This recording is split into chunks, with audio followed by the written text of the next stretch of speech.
Good evening, ladies and gentlemen. Welcome to This Week in Phillies Baseball. I am your host for the evening, Austin Hamill, joined by Mark Baker and Alex Reich. How you guys doing tonight? Doing well. Doing pretty well. Yeah. All right. Well, hey, we had a pretty solid week for the Phillies. They were able to take 4 out of 6 from the entire two series they had throughout this past week, taking 1 of 2 from the Cardinals and doing a full clean sweep of the Pirates over the weekend. Just going to dive right into it, guys. What are your thoughts on the performance of the team throughout this past week? We'll start with you, Alex. I really liked how they handled the Pirates this past weekend. Uh, although with Jose Alvarado news, they just kept their heads up uh, and played their hardest. And just like that, they swept the Pirates heading into Colorado. Yeah, Mark, your thoughts? I mean, a sweep is a sweep, but it's ideal you go into Pittsburgh, you sweep Pittsburgh, a struggling offense.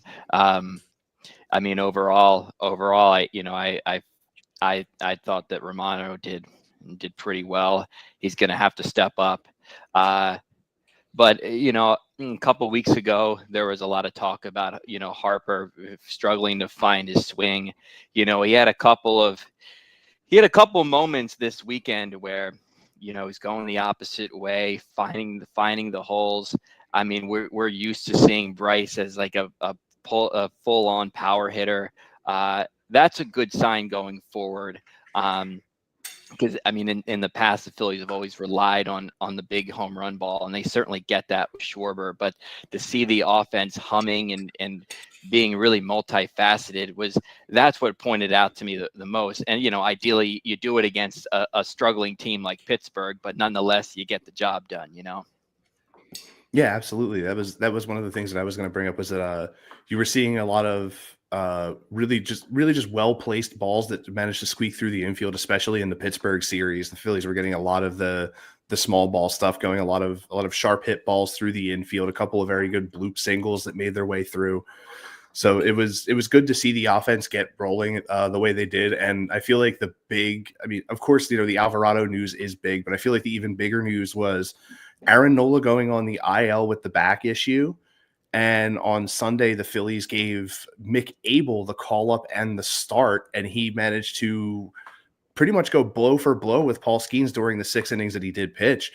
And it was an incredible outing for the young kid. And I wanted to get your guys' thoughts on what did you think of Mick Abel's outing to start off his big league career? I loved everything about his MLB debut. I felt like his strike zone was controlled, and I felt like he's just been he was dialed in from start to finish, and that's what the Phillies need in during this time of year. And I feel like that he's definitely going to be something to look forward to in the upcoming starts he potentially gets. Mark? I mean, one, I'm happy for the kid. The other aspect of it is that one, I mean, it's a win, a 1-0 win. I mean, it shows that you can win a number of different ways. You win 8-4, you win 5-2, but also being able to know that you can go toe to toe with arguably the best starting pitcher in baseball. I mean, it shows you can win in a whole bunch of different ways. You're not relying on one area. You're not relying on the offense to get you going. Obviously, you want a little bit more run support. But I mean, you're not really going to get much with Skeens on the mound. He was definitely pitching at his best. But to be able to win a number of different ways. I mean, that's been the problem with the Phillies the past couple of years. They've got a great haymaker. But what happens when they get into these little dirtier type of games, these series where they kind of want to slow it down, muddy it up. I think this month of May and in its entirety have shown that the Phillies can win a whole different type of ways. Alvarado going down sucks, but I mean, if the bullpen can slow things down a little bit. I mean, Romano came in and finished off the deal. That's ideally what you want. Good starting pitching and a bullpen that can really get the job done. I mean, this is great. I'm happy for the kid because this adds another good arm to the rotation. Yeah, it's one of those things you absolutely love to see is especially like you said, being able to even pull one run against Paul Skeens and then have your pitching be able to really outduel him in that respect. It's really good to see, just like you said, to see them be able to grind out these really tight wins where it's like a 1 or 2-0 game. I mean, like we've seen throughout, this season, we've seen them, win games, 7-1, 7-0. We've seen a few 8-4s just in the past month alone. So this team has ways to be able to really open up a game, but even if they need to, they're finding ways in the very tight situations to be able to really put a lot of grit into a game and pull out those kinds of wins. Speaking of, getting key RBIs, we did see more of a key career milestone over this weekend with Bryce Harper getting career RBI number 1,000. And what did you guys? How does that sort of? I guess the words I'm trying to look for is where do you think that helps with his? I guess you could say his legacy in the league, reaching that 1,000 RBI mark.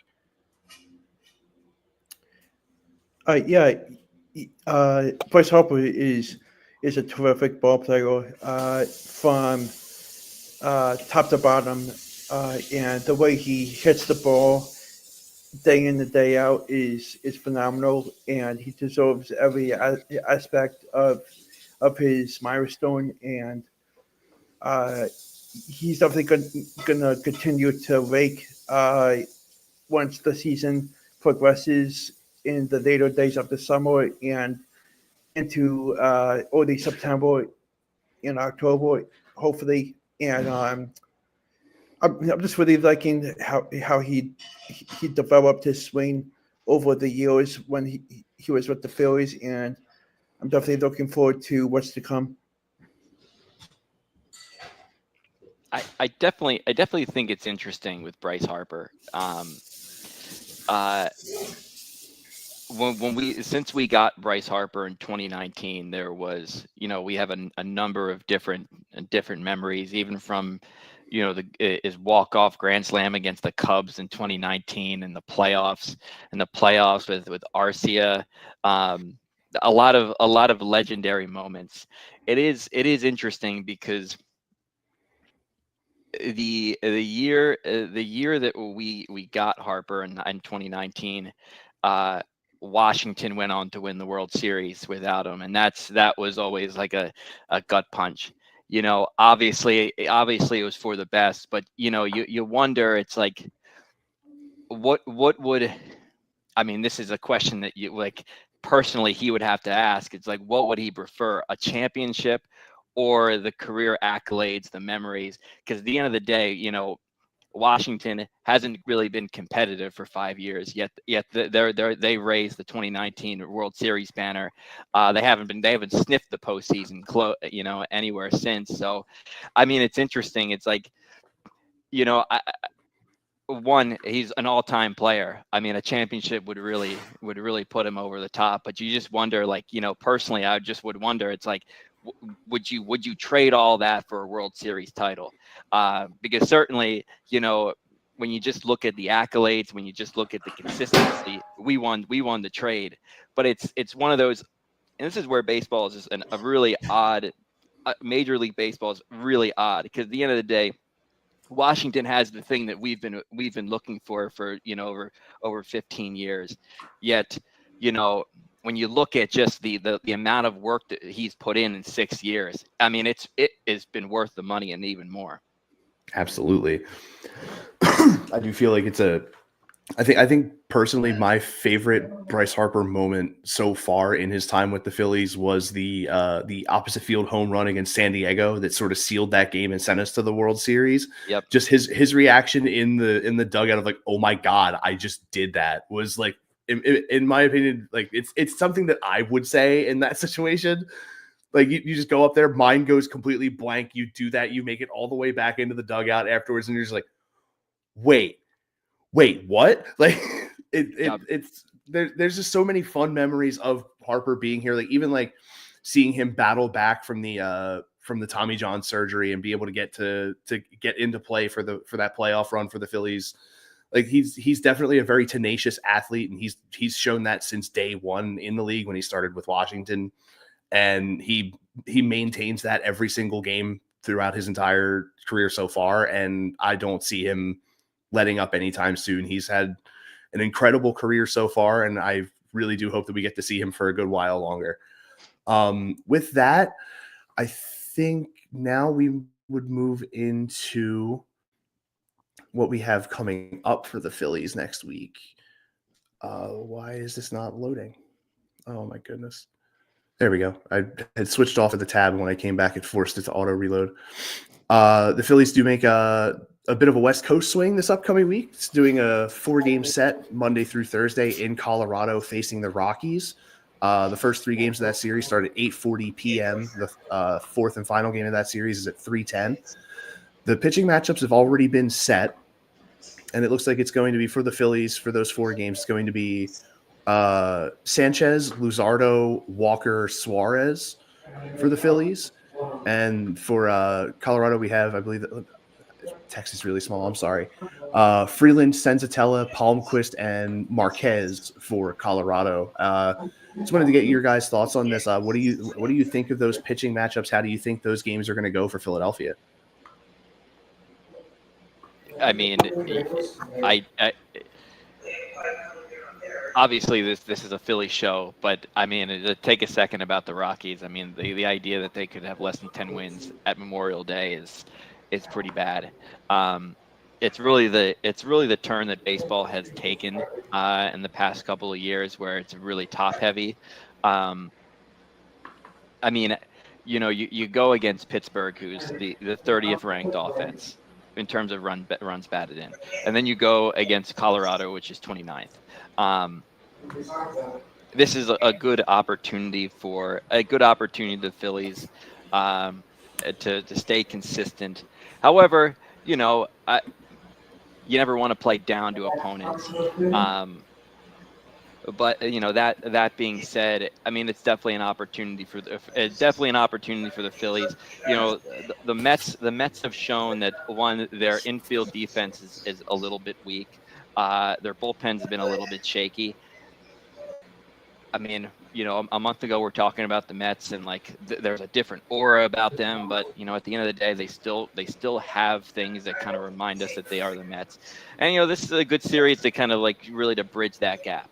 I mean, this, you think that these games don't matter, but these games do matter. You build rapport, you build a sense of confidence. Colorado is not competing for anything. It's one of those opportunities where you can just, ideally you want to sweep, but you go out there, you try to build rapport, you see who who you got, who works. Right now, Luzardo works, Zach Wheeler works. I mean, Nola going on the DL kind of sucks, but this is a great opportunity for other guys. And what better to have than the 2 worst ranked offenses in baseball? That's just and back to back, which is great. Pirates and then the Rockies. It's just great. Yeah. Alex, your thoughts? Yeah, I haven't really looked closely at the pitching matchups, but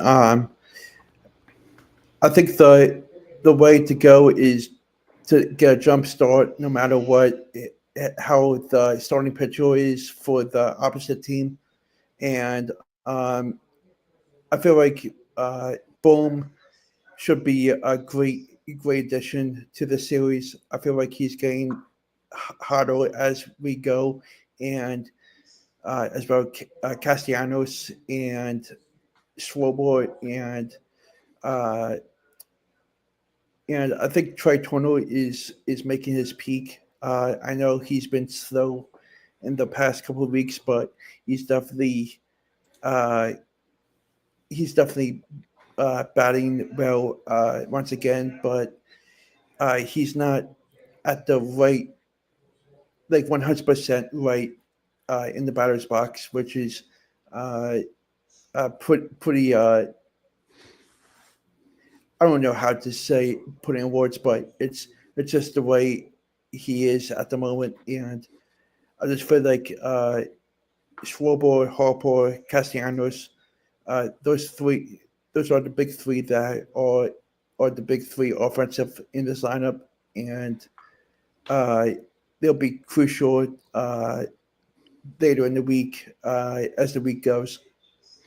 Absolutely, and just like you were saying, especially with the offense, the numbers sort of show that they've been struggling a little bit at the plate over the past 7 days. A total team batting average of about 247, 25 total RBI, 71 total bases for a Phillies team that does seem to be a little bit of on the colder side at the current moment in terms of the offense. But they've been like Mark was saying earlier on, they've been managing to find ways to get these wins. And then we move into the weekend where Philadelphia will be going out to, I believe it's Sacramento now to visit the Athletics. I don't even know anymore. It's honestly, it's the whole Twitter X thing all over again. Are they Oakland still? Are they Sacramento? Are they Vegas yet? Like, who knows? But the pitching matchup that we have there for the weekend, Zach Wheeler is going to be getting the start Friday night at 10:05. Christopher Sanchez in game 2, which is another 10:05 start. And then to wrap up that series there, you have Jesus Luzardo in the afternoon game. I believe that West Coast, so it would be a 4:05 start out here. And going for Oakland is Springs, Ginn, and Hoagland are all the starters set up for that. And that is, I feel like Oakland's another like kind of middling team. You know, Tyler Soderstrom was one of the hot bats for them early on in the year, and he's definitely run cold. I would know personally because I have him on my fantasy baseball team because I found him in free agency. I was like, no way, league leader in home runs on free agency right now, scoop him, and he has done next to nothing since. But what are your guys' thoughts on this Oakland on the Athletic series as we get ready from there to head back home to face Atlanta and Milwaukee for a bit of a tough stretch? Well, this is gonna be a little interesting because we go from Sunday's pitching duel to tonight. We play Colorado. We play a 4-game set. We go right to Sacramento. So we go from a pretty riveting series, a riveting final game against Pittsburgh, and then we go 7 7-7, and that's 7 games, 7 days. I think it's going to be I mean, we've always been used to the Athletics being the past couple of years being really bad, but they're swimming around 500. I think this series is going to be really interesting to see if the Phillies can really, because one, I mean, you could always use the excuse, oh, it's you're going out to the West Coast. That's tough. That's tough. You don't have an off day in between. You go right from Denver, you go right to Sacramento. You don't have that off period. However, you can't really say that. The Braves are humming. They're 10-5 in their last 15 games. They had going from a 1-7 start to now they're over 500, and they're one of those teams that early on in the year, we were saying like, we don't want to have them be like 83-73 and 83-79 in a wild card spot. These games really matter. They're not the cocky first place team they used to be. So it's going to be really important that we get the job done in not only in Denver but in Sacramento. And that Sacramento series is going to be a little bit tough because whether or not and I keep calling them Oakland. I've been so used to that. Sacramento, they're scrappy. They're scrappy, and I mean, even if you look at just their record in general, they're rather a scrappy team in a division that has as Seattle doing well and Houston that's been up there. So that series is going to be much more important because it's going to set us up for Atlanta.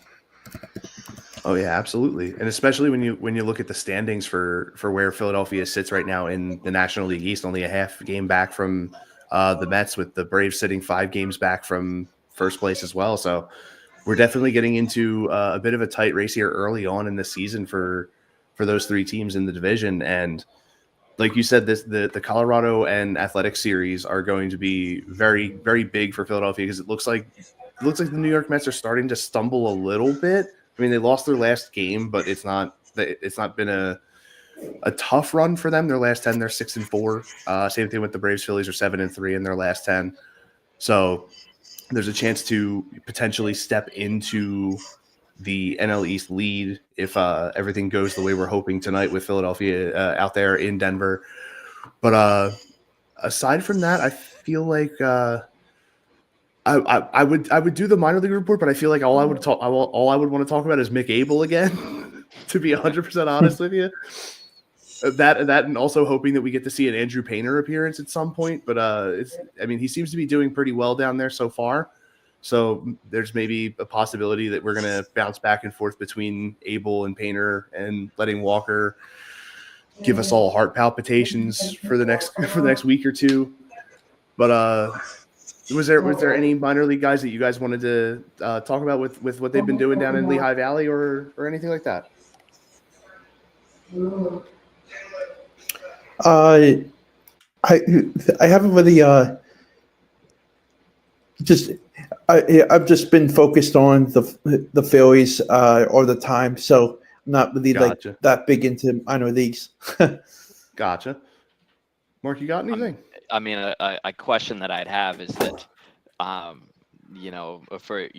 Dabrowski is like, with Alvarado's suspension, is there someone that we can bring up, or is there someone that we're going to have to find on the outside? I think that's the question. And from what I understand is that, there's no one that we have in our farm system right now that we really can bring up. I mean, we're kind of in a tough spot with that, and it's tough because we're going to have to just hope. Romano has done better in the past week. ERA still over 7, and ideally, I think a lot of fans have that Marlins game where they're up 11-4 in the 9th inning, and they had to bring Alvarado in to get the one out just to keep the final score 11-10. So that's a tough spot. I've heard reports that they are gonna look to add a bullpen addition, but I mean that's a tough loss. And also you have to understand, it's like, I mean, the Braves have this problem with Profar coming back for the same suspension. Is like, are you going to get the same guy that you had? Like 80 games, are you going to get that same guy, that same level of production? But there's no guarantee. So this isn't like, oh, let's hold the ship down until the storm passes. Is that this could be the new normal? I mean, this guy might not be at the same level. I mean, he could, but you never know. Yeah, and especially when you think the impact that he does tend to have at the tail end of a game with how well he can pitch, to not be able to have. I mean, aside from the fact that you don't have him for 80 games during the regular season, and that could potentially swing a couple of games here and again. It's the fact that even though he can come back from it and play, he won't technically, from what I read, he wouldn't be available for postseason play because of the suspension. Yep. Because I think it would drop him out of the I believe it's like a minimum threshold of games or something that need to be played or something like that, or at least like games rostered or something. I believe that's what it is. I'm not exactly certain 100%. But it definitely is a tough loss for Philadelphia to have to take because of how consistent he had been. Yeah, total coincidence. It's just drapes. It's not completely nailed to the wall or anything. But I feel like with that we've definitely we've covered everything we needed to. Are there any predictions that you guys have for the week? How do you think the series are going to go for Philadelphia this week? I'm being very optimistic. I think that this week is an undefeated week. That would be really sweet. I would hope so too. One report that I saw was that they recalled Max Lazar from AAA and they sent Mick Abel down, which tells me that they're concerned about the bullpen, and that's fair. Like you have to prioritize that. I mean, Mick Abel's performance was great, and I hope the guy has a bright future. But starting pitching is not our issue. It has always been the bullpen. So I don't mind the move, but that just came out as of 4:00 today. Yeah, it's become very apparent that the bullpen is the main thing that we need to sort of shore up a little bit, especially with the fact that Luzardo, not Luzardo, Romano is starting to pitch a little bit better, and that absolute balloon of an ERA that we saw about a month and a half ago has been coming down at a gradual pace, which is really good to see. But you really do hope that no matter what additions are made, what subtractions are made, that the pitching staff altogether can just really keep it together, because they have been pitching very well recently. I mean, Taijuan Walker had a decent relief appearance against St. Louis during the week. So, I mean, it's not all bad for him right now, which is good. It's been a solid week for Philadelphia, and I do feel like, of course, the optimist in me wants to, just like Alex said, say 7-0, but I feel like there's going to be at least a game or two where you punch down a little bit to the level of competition that you have, and I feel like we'll probably end up getting a 4-2 week from Philadelphia. I mean, 5-2 week, which wouldn't be terrible. But sometimes there's just those games where you end up not having the stuff click the way it should, and you just end up with a loss. So, you take those when you get them throughout the season, and I feel like, especially with the numbers that the Phillies bats have had over the last 7 days, you definitely have the opportunity to walk out of there on a very strong positive note, especially, like I said, going into next week when you face Atlanta in a big divisional matchup. But I think that'll about do it for us here, guys. If you guys wanted to, I'll start with Mark. If you guys want to let people know where they can find you and what other shows you're going to be doing here on the network. I mean, I'll be on when I'm on. I'd love to come back, and I've been invited some other shows on this channel, so would love to come back. Hell yeah! I love working with you guys. I always love getting to be able to do this whenever I can. So I'm definitely looking forward to being able to work with you again for sure. Alex, where can people find you at? People can find me at AlexFritz123, which is my personal Twitter. Also, I have a football, basketball, and baseball podcast. Basketball podcast is kind of slow at the moment.